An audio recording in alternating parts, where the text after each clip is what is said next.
நாம இன்னைக்கு சத்சங்கத்துல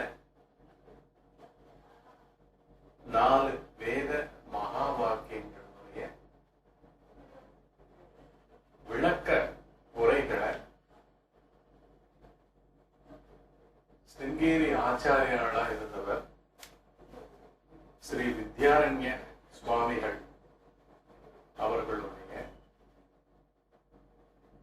மகா வாக்கிய விவேக அப்படிங்கிற தலைப்புல ஒரு சாப்டரை அவர் கொடுத்திருக்கார். அதுல 8 ஸ்லோகங்கள் ஒவ்வொரு 4 வேதங்கள் இருக்கு. நம்மளுக்கு தெரியும், ரிக்வேதம், யஜுர்வேதம், சாமவேதம், அதர்வண வேதம். இந்த 4 வேதங்கள்ல 4 மகா வாக்கியங்கள் கொடுக்கப்பட்டிருக்கு. வாக்கியங்கள்னா சென்டென்ஸ். அது அந்த மொத்த வேதத்தினுடைய ஜீவநாடி எசன்ஸ். அதுல நம்மளுக்கு கிடைக்கிற தெளிவு ரொம்ப முக்கியம், அத்தியாவசியம். ஆன்ம சாதகர்களுக்கு, ஆன்ம சாதகர்கள்னாலே நான் என்ன சொல்லிட்டு வரேன், நான் என்ற இந்த அமைப்பு என்னுடைய சோர்ஸ் என்ன, இதனுடைய தன்மை என்ன? சமஸ்கிருத வார்த்தை அது ஆத்மன்.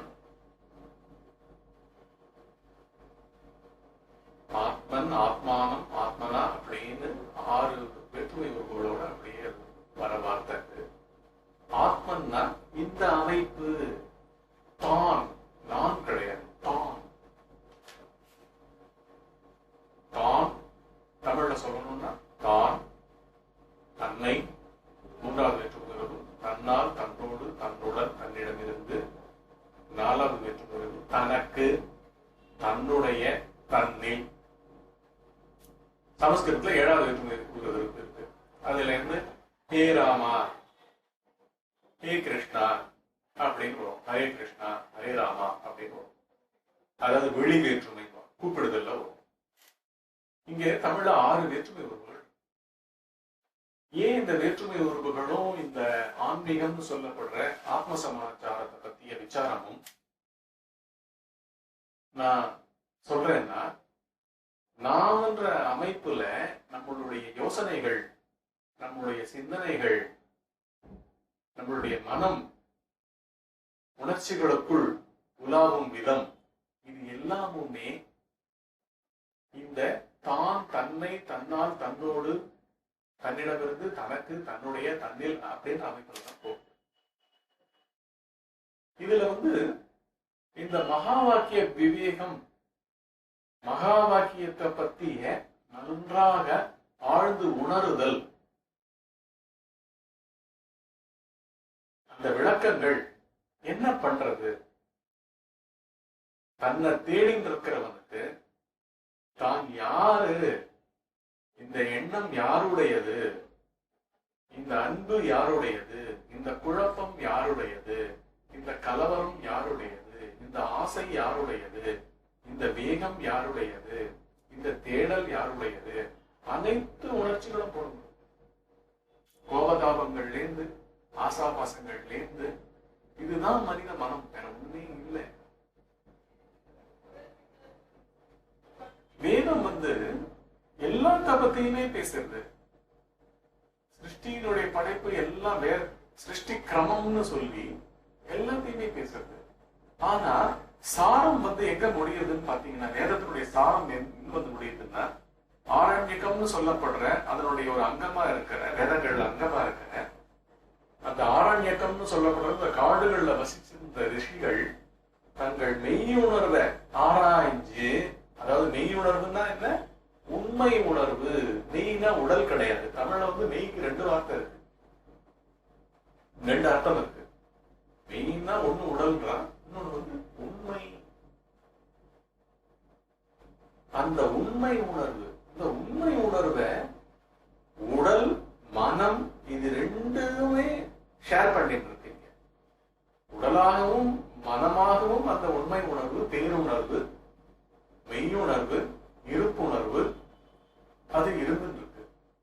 அந்த இருப்புணர்வா இருக்கிற இந்த உடலையும் மனத்தையும் புடம் போட்டு சலித்து நன்றாக தேர்ந்து கடைந்து அவங்க இவைகள் கிடையாது அப்படின்னு அறுதியிட்டு உணர்ந்தவர்கள். அந்த மாதிரி அந்த ரிஷிகளும் அவர்களும் உணர்ந்த தன்மைதான் ஆரண்யக்கம்னு சொல்லப்படுற காடுகள்ல இருந்து அவங்க உபநிடதமா உபனிஷத்தா வெளியில வந்து சிஷ்யர்களோட பேசினது, தாங்கள் உள்ளுக்குள்ள அந்த மெய்யுணர்வு நிலையில தோய்ந்து அதன் மூலமாக ரிவீல் செய்யப்பட்டு விளக்கப்பட்டு வெளிவந்த ஸ்லோகங்கள் தான் உபனிஷத்தா இருக்கு. அப்படி இருக்கிற அந்த உபனிஷத்தை அங்கமா வச்சுட்டு இருக்கிறது தான் வேதம். அந்த வேதம் வந்து ஒவ்வொரு வேதமும் அதனுடைய சாரமா ஒரு மகா வாக்கியம், அதாவது மெய்யுணர்வை கடைஞ்சு உணர்ந்து தெளிந்து அமைந்து பொருந்தி அதுவாகவே ஆகிய ஞானிகள் மனத்திலேருந்து, மனம்னே சொல்லக்கூடாது, பரம்பொருளே நேர அங்க தன்னைத்தானே ரிவீல் பண்ணிட்டு இருக்கு. அப்பேற்பட்ட அந்த சாரம் தான் அந்த வேத மகா வாக்கியங்களா வந்திருக்கு. இதுதான் இதனுடைய அமைப்பு. வேதத்துல வந்திருக்கிறது இந்த வேத மகா வாக்கியங்கள். அதுல 4 வேதத்துக்கு 4 வேத மகா வாக்கியங்களா ஒவ்வொரு வேதத்துக்கும் ஒண்ணு இருக்கு.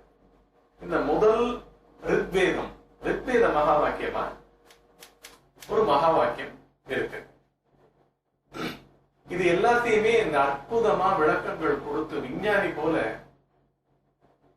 வித்யாரண்ய சுவாமிகள், இவர் சிருங்கேரி மடத்துக்கு ஆதிசங்கர பகவத் பாதாள் நிறுவின சிருங்கேரி மடத்துல 1377 இருந்து 1386 வருடம் கிறிஸ்துவுக்கு பிறகு இவர் வந்து மடாதிபதியா இருந்திருக்கார். இவர் பல வியாக்கியானங்கள் கொடுத்திருக்கார் பலவிதமான ஆத்ம சம்பந்தப்பட்ட விஷயங்களுக்கு. இவர் வந்து ஒரு பெரிய மெய்ஞானி.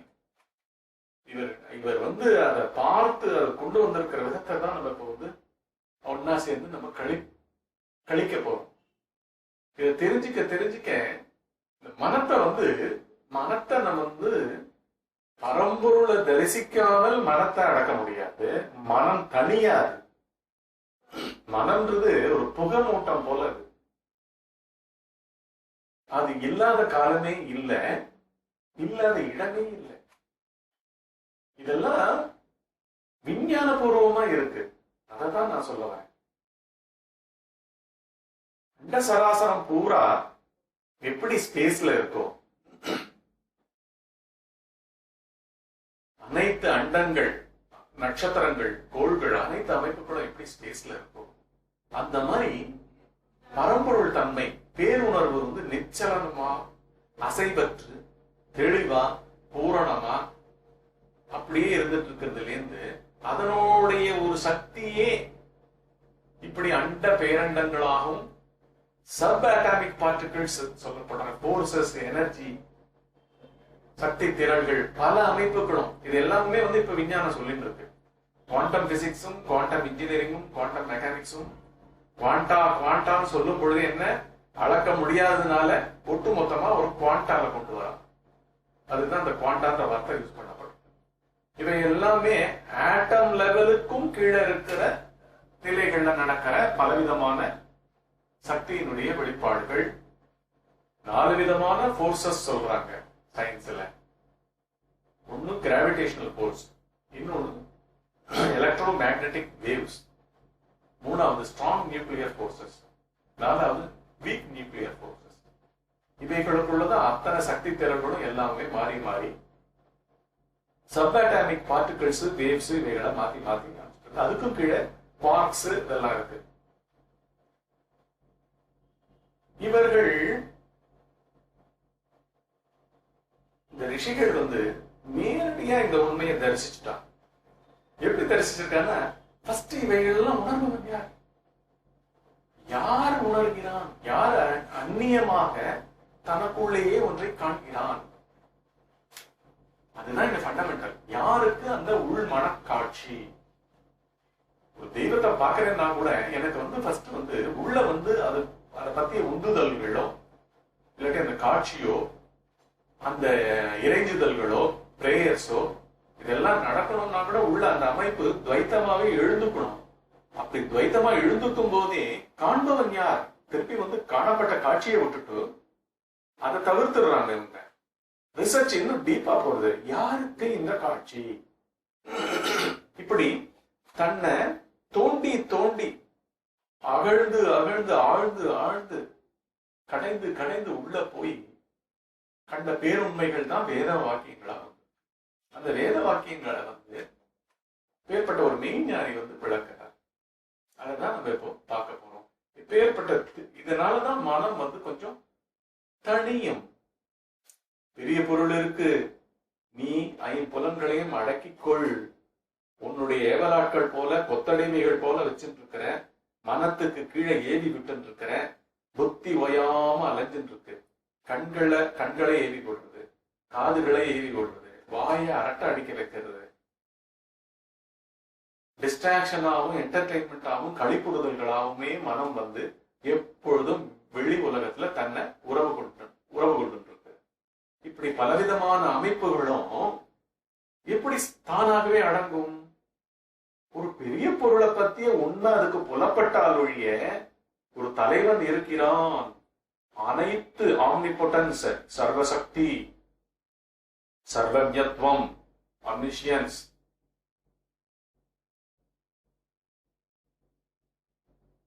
ஆம்னி பிரசன்ஸ் சொல்லப்படுற எல்லா இடங்களிலும் எல்லா காலங்களிலும் இருக்கும் தன்மை.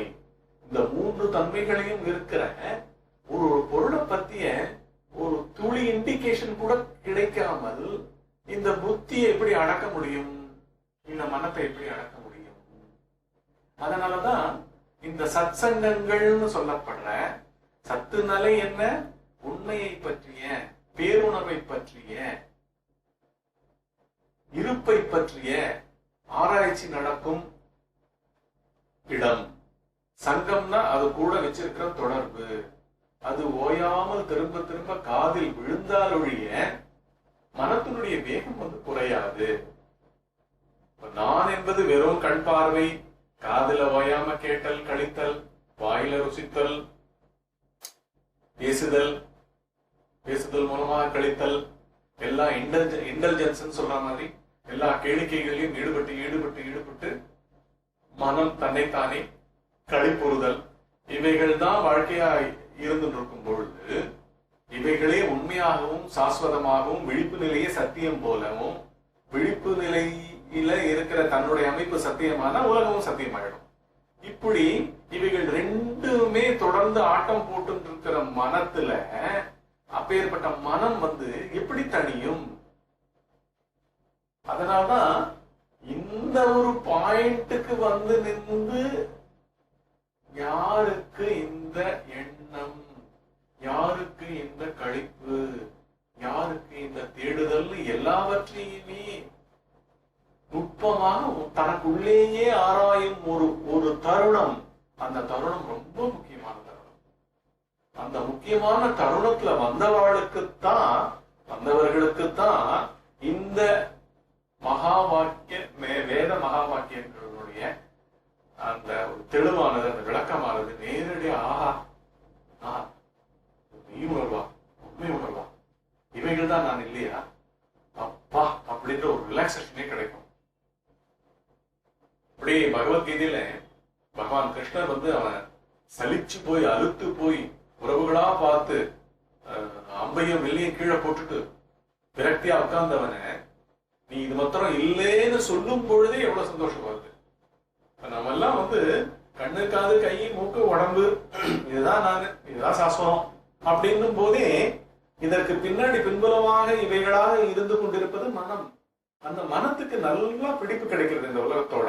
ஃபர்ஸ்ட் தன்னோட உடம்போட கிடைச்சாலே உடம்பினுடைய சுகங்கள், சௌகரிய அசௌகரியங்கள், சுகதுக்கங்கள் அனைத்தையும் உலகத்துல கொண்டிருக்கிற உறவுகள்லாம் மெய்யாகவோ பொய்யாகவோ மனத்தினுடைய நம்பிக்கையை பொறுத்து அமைகிறது.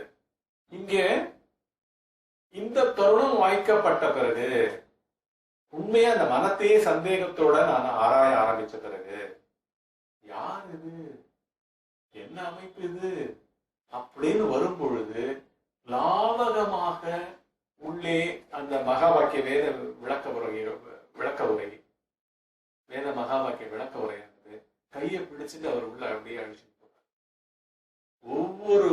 ஒவ்வொரு சென்டென்ஸும் வாக்கியமும் வேத மகா வாக்கியமும் தண்டர் போல்ட் மாதிரி வந்து ஆன்மீக சாதகர்கள், உண்மையை தேடுபவர்கள், தன்னை யார், இந்த மனம்தானா, நான் இது பின்னாடி இருக்கேனா, இது பின்னாடி இருக்கிற அமைப்பு என்ன, எங்க இந்த மனம் வருது அப்படின்னு தேடுறவங்களுக்கு ஆத்தன்டிக்காக வந்து கூட்டு அழிச்சுட்டு போறார். அதான் நம்ம இப்ப பார்க்க போறோம். இப்ப முதல் வேத மகா வாக்கியம் அது வந்து ரிக்வேதத்துல ஐத்திரேய உபனிஷத்துல வருது. ரிக்வேத மகா வாக்கியம் ஐத்திரேய உபனிஷத்து. இது என்ன வேத வாக்கியம்னா, பிரஜானம் பிரம்மம்